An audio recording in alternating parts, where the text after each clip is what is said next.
Welcome to the Americans Red, White, and You podcast every Wednesday here on our social media channels. With me, the Owre Americans head coach, Steve Martinson. Marty, let's start with the most recent additions. Came down to the transactions yesterday. Steve Owre, who put up great numbers last year in juniors, and Chad Butcher, a guy we know well. Yeah, they both put up big numbers in junior, and then they've been playing Canadian college. So, they're both mature and they're not like, real rookies. I mean, they're, 23, 24 years old. So I expect them to step in the lineup and make things happen right away. Yeah, you look at Owre's last year at Medicine Hat, had 88 points in 71 games and 62 assists. Wow. Is he that type of guy? Is that what you're expecting? A guy who can deliver and set up for the goal? Yeah, we're missing a couple of puck carriers.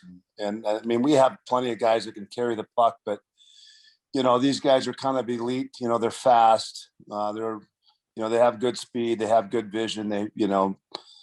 Anytime you have somebody with 60, 70 assists, they have good vision. And I think they'll help us obviously score more goals. Well, Chad Butcher, and I was trying to remember the whole story when he left a few years ago and went to college. Was it just the fact that he didn't feel like he was ready for what he was doing here in pro and wanted to go back and get some college experience, or what was the situation there? Well, when you play Canadian college or Canadian junior, you're eligible for every year you play, you're eligible for a year of scholarship money. So they do it completely different than the US. So there's, you're guaranteed to go to college if you choose to. So, it's one of those things. If you want to go to school, I'd never talk a guy out of going to school. I went to school and, it's not for everybody.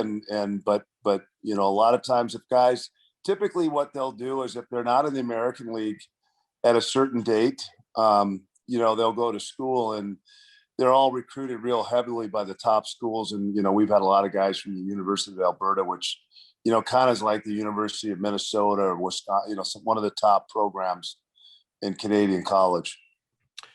Utah coming in this week. We know them very, very well. We've seen them a bunch this year. You look at their team too, like everybody, I guess. It's like there's been a lot of transactions back and forth between Colorado and Utah, and we know that can affect how you play on a day-to-day basis.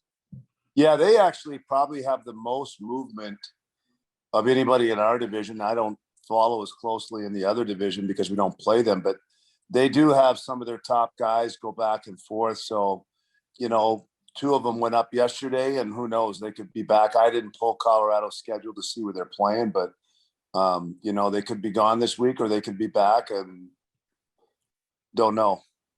Talk about Colby McCauley here for just a moment. What a performance by him last week. And of course, the announcement came out today, finished runner-up for ECHL Player of the Week, but 6 points in 2 games. He looked very dominating, especially in the game. What did the guy that won it have 5 points in 3 games? I didn't see. So let me, you know what? While we're here, let me just look it up just to be, because But Colby, while you're looking up, yeah, Colby had a great weekend, and we needed him. We needed that little, that spark that he brings, and he's tough, and he plays the game right. He finished his checks. He's solid defensively, and as you know, that's one of the things that we got to get better defensive play out of everybody on our team, and some guys more than others. Well, it was a name we're going to see this week, Boucher. Philip Boucher's kid for Utah, who had 4 goals and 4 assists in 4 games. So a good week, but what an impressive performance by McCauley. And I know, when he came back, I texted with him briefly, and he said he's excited to see Asachuk and some of the players, and obviously has some great memories from here. With Mitchell out of the lineup right now, and McCauley's a physical player, can he give you what we lost in Mitchell? Well, I think he's probably, Mitchell was probably a little bit more physical when he was younger. He hasn't been, when the game is rough, then he picks it up. Yeah. I think Colby probably plays, Mitchell doesn't kill penalties and Colby does. So, I mean, they're similarities, but there are different players, and Mitchell is done for the year. He's not coming back. So, like I said, we added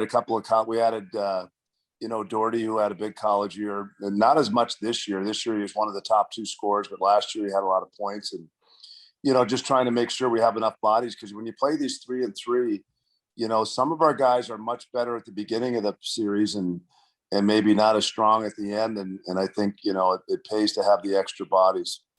What is the AHL going to do? I mean, I've heard stories from different groups. Are they going to have a playoffs this year, or are they going to stop? Not that I understand. I've heard different things, and I heard the owners don't want to have one, and the unions talked about having one, and I've heard maybe some different divisions will play something, but it doesn't look to me like they're going to have a playoffs.